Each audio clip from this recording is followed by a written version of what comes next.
त्रेता युग में राम और रावण युद्ध के बाद जब प्रभु श्री राम अयोध्या लौट आए तो उन्होंने अश्वमेध यज्ञ का आयोजन कराया। यज्ञ करने के बाद अश्व को स्वतंत्र विचरण करने के लिए छोड़ दिया जाता था, जिसके पीछे यज्ञकर्ता राजा की सेना होती थी। जब यह अश्व दिग्विजय यात्रा पर जाता था तो स्थानीय लोग इसके पुनर्गमन की प्रतीक्षा करते। इस अश्व के चुराने या इसे रोकने वाले नरेश से युद्ध होता था।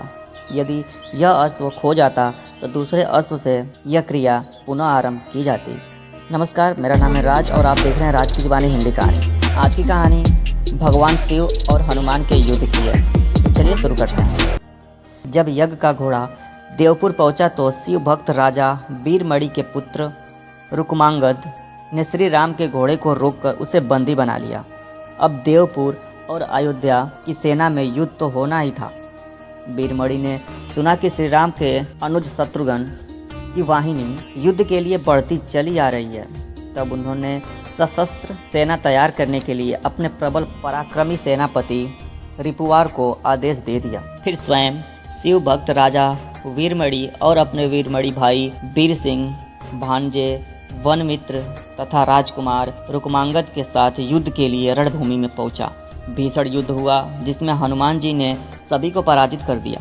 अंत में वीरमणि को हनुमान जी ने मूर्छित कर दिया। शिव भक्त वीरमणि को शिव जी ने वरदान दिया था कि जब भी संकट आए तो मैं तुम्हारी सहायता करूंगा।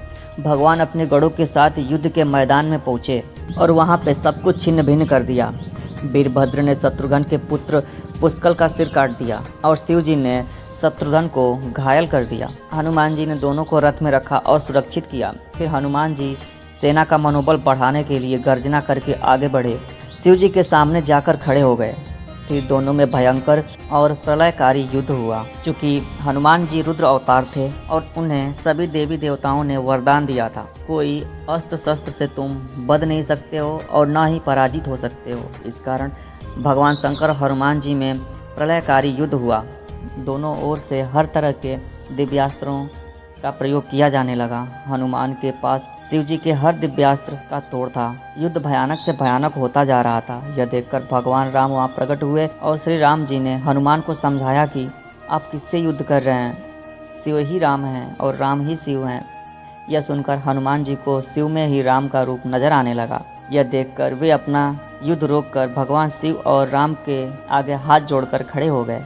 हनुमान जी के पराक्रम को देखकर भगवान शिव बहुत खुश हुए और हनुमान जी को मन चाहा वर मांगने को कहा। दोस्तों, इस प्रकार इस युद्ध का अंत हुआ। इस युद्ध में श्री राम और भगवान शंकर की लीला थी। इस युद्ध में भगवान शंकर हनुमान की परीक्षा ले रहे थे। ये छोटी सी कहानी कैसी लगी कमेंट बॉक्स में ज़रूर बताएं। मिलते हैं अगली वीडियो में, तब तक के लिए नमस्कार।